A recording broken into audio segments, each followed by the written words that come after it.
In this session, I want to explain a very important concept which on 4-week MBA we called revenue modeling.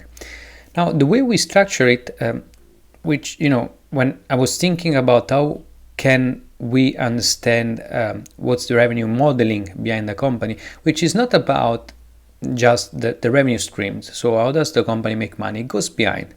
It's a little bit more fundamental. It requires to understand the nature of how the revenue are produced by the company. So I broken down revenue modeling in two main parts, symmetrical and asymmetrical. Let me explain why. And we're going to use two main examples. On the symmetrical side, we're going to use Netflix as an example. And on the asymmetrical side, we're going to use Google, or if you wish, Alphabet, but mainly Google, the way Google is monetized. Now, so revenue modeling, according to this, analysis can be broken down in symmetrical when the users is usually the same of the customer. The kind of scale that you can achieve is a little bit more linear, because it follows the revenue stream, and the information about how the company makes money is revealed. On the other side, when it comes to asymmetrical, and again I'm going to explain in a few seconds what do I mean with symmetrical and asymmetrical. In the asymmetrical case, you're going to get the users which are different from the customers. The scale is non-linear because again the scale of the company doesn't necessarily follow from the user's adoption or from the customer base, and the information is hidden, meaning that the average user of the company, that's actually the most important asset, which is the user base, often ignores the way the company makes money. Now let's consider the case of Netflix on the symmetrical side. Netflix is primarily a subscription business model. The users are the customers, so you get on the platform, you activate a subscription, you are a user, you are a customer. The scale is linear, meaning that the company can go from 1 million to 10 million subscribers, and that's how the business grows. And on the other side, you know that as a user, if you want to enjoy the service, you must pay, so you must become a subscriber. You know what entails to be a user, which means that you need to pay. Of course, in terms of data, there is also here a bit of asymmetry, meaning that you're not 100% sure how the company is using the data. You don't know that the company may not be selling your data because it's not in its business model. The business model is symmetrical. Your data is not getting sold on an advertising marketplace. It might be used to improve just the experience on the platform. On the other side, let's take the case of an asymmetrical business model. The mother of it all is Google. In the case of Google, if you're a user, you might not be a customer. Not necessarily. Actually, in most cases, if you're a user, you might not be a customer in most cases. So again, users are different from customers because you have a user base, which is extremely important, but then the customer is the advertiser. So on the advertising marketplace, the customer pays up for the service, which is instead free for users. So the users get a free search engine. Customers instead bid on keywords on top of the Google search product, and therefore they subsidize the free service for the users. So the users are different from the customers.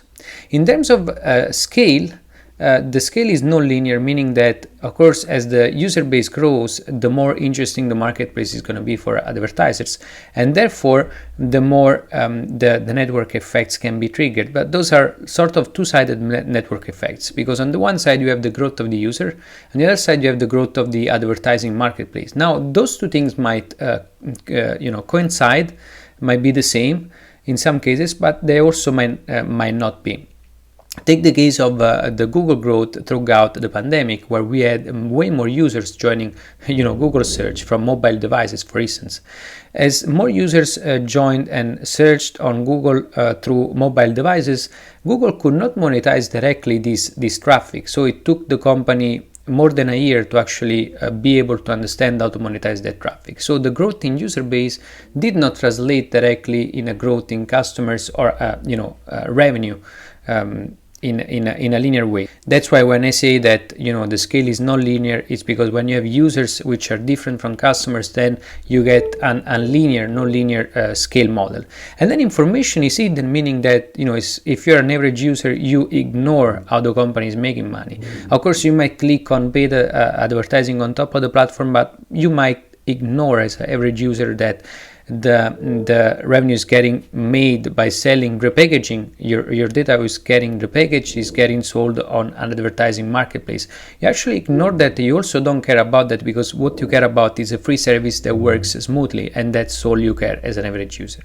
So again, revenue modeling, the way is conceived by 4-week MBA research, is based on two contexts, on symmetrical and asymmetrical. We look at three main elements: cash, so where is the cash coming from; scale, what kind of scale are we looking at, is it linear or non-linear; information, is this revealed or hidden. And based on that, we drawn the difference between two main kind of business model. On one side we saw Netflix, where the users are the same than customers. The scale is linear because the more you grow the user base, the more you grow the customer base, is the same. So you go from 1 million to 10 million subscriptions, and that's how you grow the business. You can of course increase the price of the subscription and so forth. And users know how the company makes money. Of course, the data is used to improve the experience on the platform, but you know that the data is not used and sold, or like repackaged and sold on advertising marketplace. On the opposite scenario, you have an asymmetrical business model where, again, users are usually different from customers. You have customers who subsidize the free service for users, in this case through an advertising marketplace, and therefore scale is non-linear, because again, as users base grow, it may not be the case that, for instance, also revenue grow, or like the customers base grow, or vice versa. As you get more customers, pay more, it may be that also the user space is declining. You don't know for sure. It's not something that is linearly connected. And the scale, therefore, it's non-linear. So you can grow faster or slower, and you can go, let's say, you can grow independently from the user base and users base and customer base. You know that in the long term they align, because the more the user base is strong, the more the customer base is going to be strong. But in the short term, those two things might not align. And then information, where this on the asymmetrical business model, it's actually hidden to the eyes of the average user.